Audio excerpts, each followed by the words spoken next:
De Rafael Nadal, bonjour. Je sais qu'aujourd'hui doit être un moment très difficile, très difficile, peut-être plus que les dernières blessures de Rafael Nadal, peut-être parce qu'on se rapproche potentiellement de la fin de la carrière de Rafael Nadal, en tout cas on est beaucoup plus proche de la fin que du début et chaque blessure le rapproche de plus en plus de la fin de sa carrière. Alors moi je ne fais pas partie de ceux qui disent que ça y est c'est bon, il est mort, il ne reviendra plus jamais parce que dès qu'on dit que Nadal ne revient plus jamais, il revient.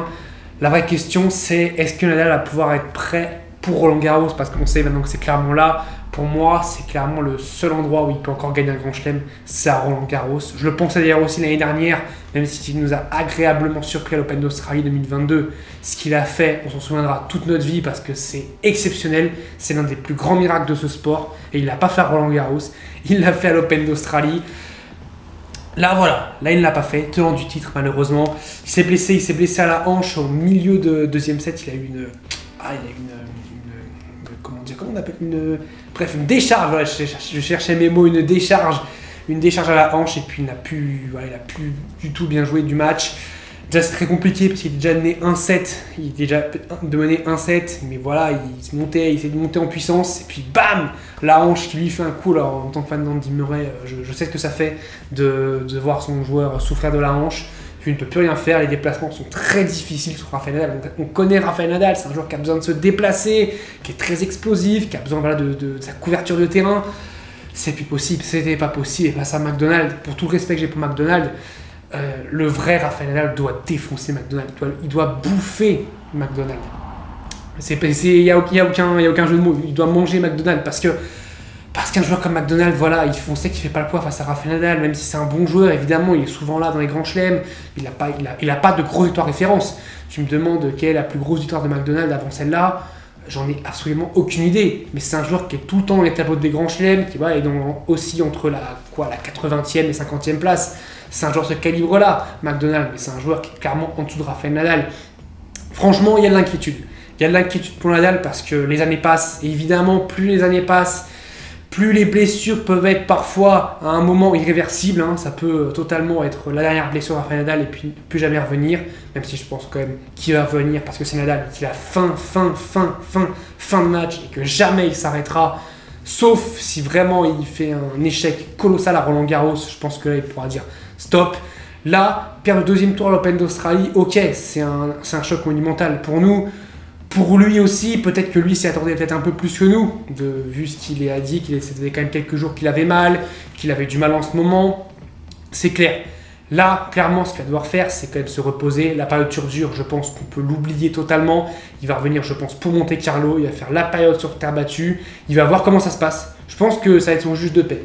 Ce qui va se passer sur terre battue pour Rafael Nadal va être, je pense, la clé pour la suite de sa carrière. C'est soit il est excellent sur terre battue, comme on le connaît, et pourquoi s'arrêter, ou alors vouloir s'arrêter en beauté sur un 15e Roland Garros, ou alors vraiment c'est très compliqué, il n'est pas bon à Monte Carlo, il n'est pas bon à Barcelone, il n'est pas bon à Madrid, pire il se blesse, et là ça peut virer à la catastrophe.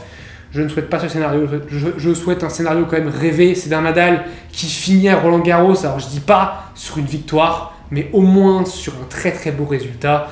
Mais ce qui est dingue, c'est qu'on parle de retraite pour Rafael Nadal, mais déjà en 2005, ça parlait de retraite pour Rafael Nadal. Chaque année, en fait, l'impression que c'est Nadal qui prend sa retraite à la fin de l'année, chaque année.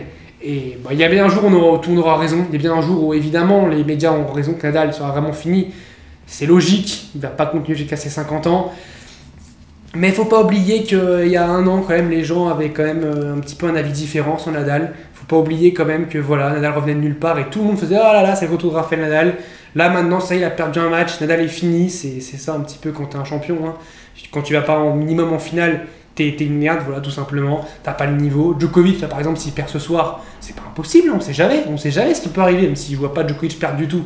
Mais s'il perd ce soir, on dira quoi de Djokovic? Ah mais ouais, mais ça y est, voilà, il a 35 ans, il est nul maintenant, il sait plus jouer en Australie, voilà, ça fait 35 matchs d'affilée qu'il gagne, mais c'est pas grave, il est nul, voilà. Les deux ils sont finis maintenant, c'est Tsitsipas, c'est Medvedev, c'est Cameron Norrie, c'est ça l'avenir, Cameron Norrie, numéro 1 mondial, futur numéro 1 mondial, il l'a dit, Cameron Norrie, très beau match d'ailleurs face à Constant Lestienne, dommage pour Constant Lestienne qui a manqué de constance dans le troisième set parce qu'il menait 5-2 et puis je pense qu'il prend le troisième, il peut le cogner Cameron Norrie. Et Cameron Norrie, j'ai jamais vu aussi énervé. D'habitude, il est toujours, vous savez, il est toujours calme, toujours Là, waouh, j'ai trouvé un petit peu tendu le Cameron Norrie. Pour en revenir à Rafael Nadal, j'avais dit que s'il continue à jouer comme ça, il ne gagnerait pas l'Open d'Australie. Je ne pensais pas qu'à ce niveau-là, il ne gagnerait même pas son deuxième tour. Moi, je pensais vraiment que son vrai premier test allait être face à Tiafoe en huitième de finale. Et bah, ça l'ouvre le tableau pour Tiafoe, évidemment. Et puis, Rafael Nadal, malheureusement, il n'y a plus de Rafael Nadal. C'est terrible. C'est un choc quand même, parce que voilà, quand tu aimes le tennis, tu aimes ceux qui font ce sport. Et évidemment, Rafael Nadal, je ne suis pas le plus grand fan de Rafael Nadal, mais ça me fait un choc de voir Nadal ne même pas passer le deuxième tour d'un Grand Chelem. La dernière fois que c'est arrivé, j'ai même pas en mémoire quand c'est arrivé. Ça devait être face à Steve Darcis, quand il perd face à Darcis au premier tour de Wimbledon. Ça doit être la dernière fois qu'il perd au premier tour d'un tournoi du Grand Chelem, je pense. Je sais pas s'il y a eu un autre scénario. Il y avait le troisième tour face à Fognini en 2015, qui était un match de dingue. Mais à part ça, je crois qu'il n'y a aucune défaite. En tout cas, dans mes souvenirs. Je pense que dans les commentaires, vous devez en avoir, je pense, des défaites de Nadal qui sont peut-être plus récentes, vraiment choquantes en Grand Chelem. Quand je dis choquantes, c'est vraiment premier, deuxième, allez, troisième tour peut-être, donc face à Fognini en 2015, oui, même 2-7-0 à ce moment-là. Mais voilà, il y a de l'inquiétude pour Nadal. J'espère qu'il va revenir très vite sur les cours, en forme surtout, parce que c'est le plus important. Qu'il profite de son enfant, quand même, là, il va pouvoir profiter de son enfant s'il prend un petit peu quelques semaines de pause et qu'il revienne fort. Il va perdre des points au classement, des places au classement, mais ça, c'est anecdotique quand t'es Nadal, et que s'il arrive à 100% à Roland-Garros, qu'il soit tête de série numéro 17 ou tête de série numéro 1, on s'en fiche. Enfin, lui, il s'en fiche, même si ça peut potentiellement lui donner un tableau plus difficile. Et encore, s'il évite Novak Djokovic, clairement, je pense qu'il a peur de personne, à part de Novak Djokovic, je pense à Roland-Garros. Voilà, il n'y a pas d'inquiétude. Dites-moi vous, ce que vous pensez de Rafael Nadal, si vous avez pensé malheureusement de Rafael Nadal, est-ce que pour vous, c'est le début de la fin pour Rafael Nadal, le crépuscule de la carrière de Rafael Nadal? Est-ce qu'on se rapproche de la fin là, plus qu'à Wimbledon, plus qu'à l'US Open? Est-ce que là vraiment Nadal sent que la fin arrive, ou est-ce qu'il faudra attendre la terre battue? Comme moi je pense qu'il faut attendre la terre battue pour juger vraiment Rafael Nadal, son véritable niveau aujourd'hui.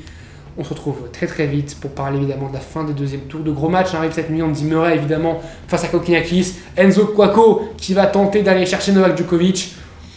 Bon, allez Enzo, on lui souhaite bonne chance, même ça va être très très dur. Je suis très déçu parce que Corentin Moutet a perdu malheureusement. Voilà. J'ai rien à dire sur Moutet parce que clairement, quand les Phillies touchent, tac, c'est compliqué. On se retrouve très très vite. Je vous dis salut à tous. Portez-vous.